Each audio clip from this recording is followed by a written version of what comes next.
Yo, peace and love, everybody. This is AI News with Erik, and today I got breaking news. I wasn't even going to record today, but I had to bring this story to you guys. This is a tragedy, you know what I'm saying? So a teen, 14 years old, committed suicide. So once again, this is AI News with Erik, and the title of this is called Tragedy Strike. AI Erik on the dark side of an AI companion. So unfortunately, this is bad news. A 14-year-old has taken his own life after forming a deep emotional connection with a chatbot. Not even a robot. We're just talking about a chatbot. So the chatbot was modeled after Game of Thrones, Daenerys Targaryen. And like I said, we're talking about a chatbot, something you just chat with. And God bless the brother. God bless his family. I got a teenage daughter myself. And man, just to hear something like that is crazy, man. So that's why I said we're going to talk about the dark side of AI and the serious implications it can have on vulnerable users. You know, the 14-year-old boy's mother has filed a lawsuit against the platform, Character AI, claiming that its design played a role in isolating her son from reality and ultimately leading to his death. And the problem here is if the young kid commits suicide just after chatting with a chatbot, what happens when kids start growing up with robots? You know, these AI companions, they plan on making sure your child, our future kids, grow up with robots. AI companies plan on making sure that your child, our future kids, grow up with robots as their best buddies. And what happens when the robot's battery dies? Or they disagree with what the robot is saying and they want to do other things. Like, this is crazy, man. So what happens to their cognitive abilities, their abilities to be able to have debates with real humans? Because what's going to happen is the kids is not even going to want to go outside and play. They're going to be wanting to just play with their robot. And that's what these companies want them to do, if you ask me. So this is crazy if you ask me. We're in a crazy time right now. So Character AI is founded by former Google employees or Google engineers. It became popular by offering AI companions that simulate human-like conversations and with fictional characters. And that's the problem, you know, offering companions that simulate human-like conversations with fictional characters. And it's so sad to hear that a young teenager, 14 years old, actually took his life for one of these fictional characters, you know? So for many, it is a source of entertainment and even learning. We know that. But for the young 14-year-old Sewell Setzer, this AI connection turned into something more serious. And it's sad, you know? So the intense interactions he was having with the chatbot didn't encourage suicide, but it also didn't help. You know, so the AI actually failed to alert family members and authorities about the boy's distress, and it missed critical chances to intervene. And that's why I was listening to a CEO, not a CEO, but he was an executive from Microsoft the other day. He was talking about how we're winging this as we go. And he was serious. And if you think about it, all of these companies are winging it as they go. Like, because there's no regulations. The government ain't saying you can't. So that's the problem. And it's going to get worse. I'm telling you, it's going to get worse. So make sure we understand what's going on. You know what I'm saying? So like I said, they're winging it as they go. And that's exactly what they're doing. So they're going to wait for a kid to kill themselves, commit suicide. Then they want to go put some rules on it. Like, so if this happens again, it might notify the parent as far as all the platform. It might notify the parent on the platform, but the kid is dead now. And y'all didn't think of this before this happened. Y'all know that this is a companion that is fictional, but realistic as far as in some people's, particularly kids' eyes. So y'all didn't think about this? You know what I'm saying? So that's why I keep saying they keep releasing these models. They're not fully tested. They're not even thinking about everything because they don't have to. Ain't no repercussions, you know? So they're not thinking everything out and they're winging it, and that's dangerous. You know what I'm saying? So, but this particular case to me shines a spotlight on the psychological impact of AI companions, especially for our younger users. While the technology behind AI chatbots, we know is extraordinary, and its ability to simulate human behavior is good in some instances. You know,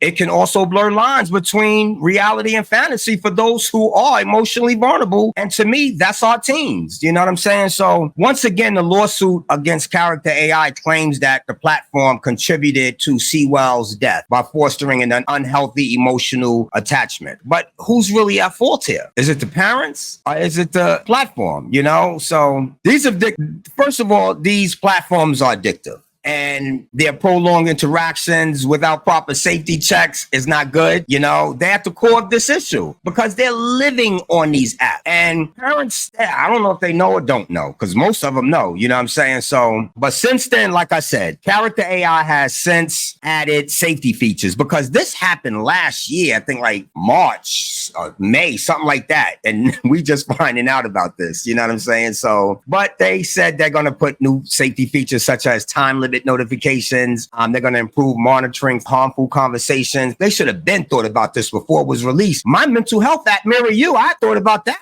and I don't even have no prototype. You know what I'm saying? So to me, I think the changes came too late for the family, for the sets of family. So the lawsuit definitely could have far-reaching implications. It definitely echoes similar cases brought against social media companies for their potential to cause psychological harm, because a lot of companies are now being sued for that, you know? So the lawsuits are ongoing. And as artificial intelligence continues to evolve, so much the safeguards, so much the regulations, you know, it has to protect users from its unintended consequences. You know, it has to protect users from harm, you know, at the end of the day. So that's why I keep telling people we have to understand what we're using, understand how these algorithms can be formatted to actually manipulate you and get you addictive, just like an aspirin. You know what I'm saying? So we all know AI could be revolutionary. We all know it could be an awesome tool, great for education, and it could be a companion depending on, you know, particularly for elderly people, you know, it can help, of course, you know, bridge gaps in communication. It's good for a whole bunch of stuff. You know what I'm saying? But when does AI cross the line from helping or harming? You know, this particular case here definitely questions about how we develop and monitor AI systems moving forward. So especially when it comes to interacting with vulnerable populations like teenagers. So we got to start asking ourselves questions. You know, should artificial intelligence platforms be accountable for the emotional and psychological effects that it has on their users? What obligations do tech companies have in ensuring the mental health of their users, especially when AI interactions can feel so real? You know, so these are the questions that are now at the forefront of the debate on AI ethics and regulations, and we have to take a serious look at them. You know what I'm saying? So we're going to continue to integrate with AI. It's going to integrate into our lives. And this particular strategy is a reminder of the importance of balance, you know? So as far as I'm concerned, AI should never replace human connection or become a substitute for emotional support from friends, family, or professionals, you know? So I myself, like I said, I'm working on the mental health app, but you got to be very, very careful, because if it triggers something, it needs to be able to know to contact someone in real time, even if it's 911. You know what I'm saying? So like I said, this case is a wake-up call for developers, for parents, for users. AI has an incredible potential, but it got to be handled with care, especially when lives are at stake. So at the end of the day, if you or someone you know is struggling with mental health issues, reach out for help. You know what I'm saying? We know technology can be a powerful tool, but it definitely ain't no substitute, and it will never be, as far as I'm concerned, not for real human connection. You know, humans have souls, and AI will never have that. And let's assure that AI is used to enhance our lives, not to detract from them. And like I said, we got souls. And I'm telling you, I made a video called Mad Scientists Are Geniuses. And sometimes I look at these people like they're mad scientists, and you never know. They already got neural networks working in AI. Who's to say they're not going to try to figure out how to put a soul in it, which they never do, because they can't